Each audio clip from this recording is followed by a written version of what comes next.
मुन्नी बदनाम हुई डार्लिंग तेरे लिए, बस नहीं कह सकते। पाकिस्तान में जो लोग ऐसे हैं, ये थोड़ा ऐसा गाना देखा तो हर जगह सुनना शुरू कर दिया लोगों ने, इस वजह से ज़्यादा अच्छा है सुनते हैं। मैं भी सुनता हूँ।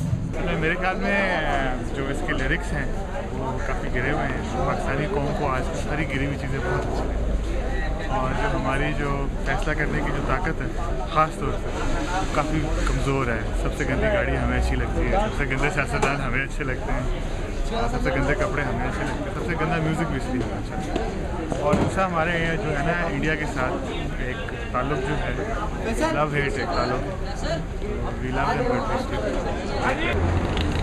एकदम फजूल है, एकदम फजूल है, फजूल है। हमें बदनाम किए जा रहे हैं मुन्नी को। देखिए मतलब हर चैनल पे, चाहे सियासी चैनल हो चाहे कुछ हो, खबरों का चैनल उस पर चल रहा होता है। क्यों अब कुछ नहीं कह सकते इसके बारे में। बदनाम सा गाना है, लोगों ने ऐसे ही शोशा बनाया हुआ है, मुन्नी बदनाम है, मुन्नी बदनाम है, कोई बात नहीं वैसे।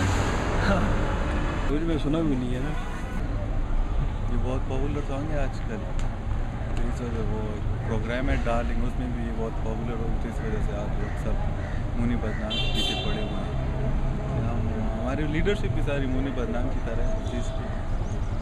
इसका मुझे इतना आइडिया नहीं है कि क्या वजह है, शायद वो मुन्नी बदनाम है इसलिए। I don't know about that, sorry.